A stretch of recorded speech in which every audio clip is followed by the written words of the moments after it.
ہم رات کو انہوں نے مجھے اطلاع دی 7 ساڑھے 7 بجے، میں فوری طور پہ گھر پہنچا، ہم نے جا کے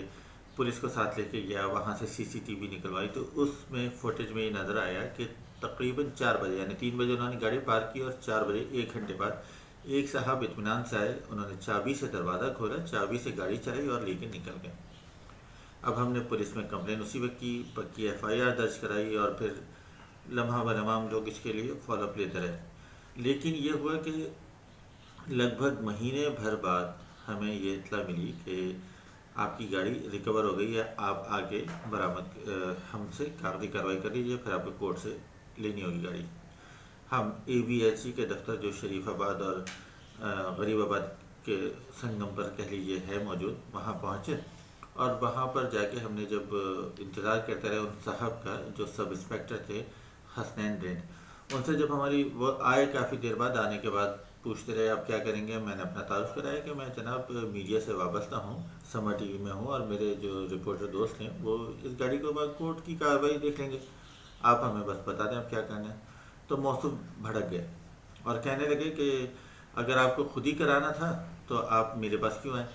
آپ کو تو چاہیے تھا کہ خود ہی کرا لیتے، اور بلکہ یہ تو مجھے اپنے اوپر افسوس ہے کہ میں گاڑی کیوں اتنی دور سے اٹھا کے لے کے آیا،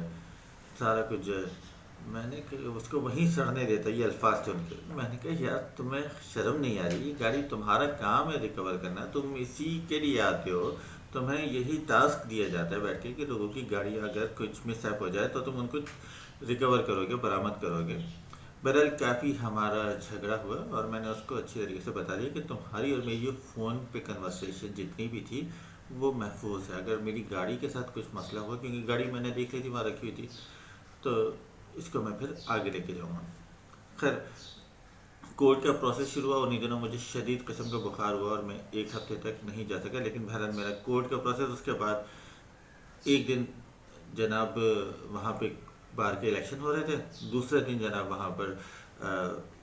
ہڑتال تھی وکیلوں کی، جس کی وجہ سے جج صاحبان بھی نہیں آئے، اور ایک دن اسی طریقے کا کوئی اور مسئلہ آ گیا، تو میرا کیس یعنی جو 1 ہفتہ میرا بخار کرا اور پھر اس کے بعد اگلا 1 ہفتہ ان چکروں میں ضائع ہو گیا۔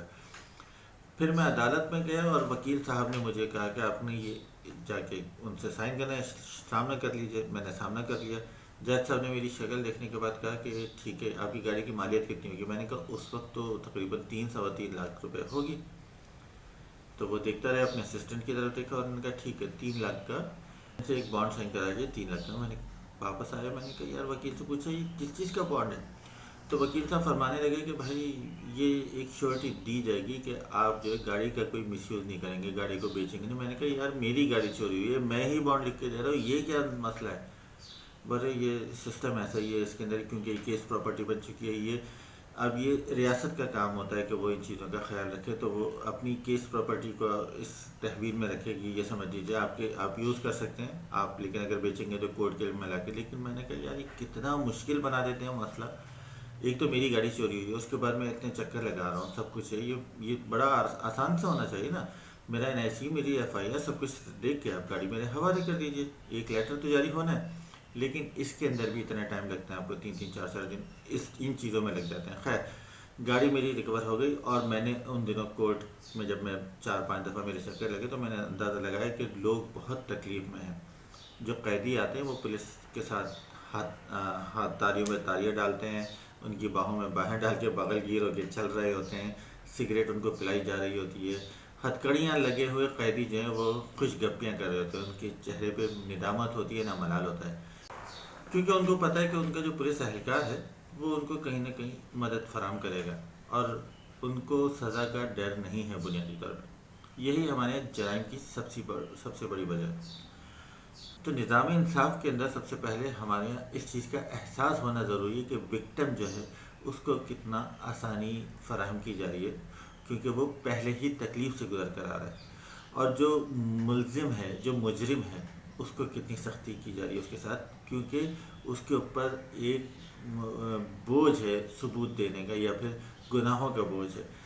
آپ اس کو اتنے آرام سے چھوڑ نہیں سکتے۔ میرا خیال ہے میں ایک بہت ناقص ایک اسٹوڈنٹ ہوں ابھی میں صحافت کا، لیکن میرا یہ خیال ہے کہ اس کے اوپر جب تک ہمارے ہاں ملزم کے اوپر بوجھ نہیں ڈالا جائے گا، مجرم کے اوپر سختی نہیں کی جائے گی تب تک انصاف کے تقاضے پورے نہیں ہوتے جائیں گے۔ جب تک ہمارے یہاں جو وکٹم ہے، جو متاثرہ شخص ہے، اس ہی کے اوپر ایک بوجھ ڈالا جائے گا کہ تم ہی ثبوت لے کے اور تمہارا یہ مسئلہ ہے، تم نے کیس دائر کیا تھا تو تمہاری ذمہ داری بنتی ہے، تب تک وہ بھی بیچارہ پریشان ہوتا رہے گا اور نظامی انصاف پہ ہمارے سوال اٹھتے رہیں گے۔ ملتے ہیں انشاءاللہ اگلے ویلاگ میں۔ اپنی رائے سے ضرور آگاہ کیجیے گا۔ کراچی ڈائری سبسکرائب کرنے کے لیے ایک دفعہ پھر ریکویسٹ، بہت شکریہ۔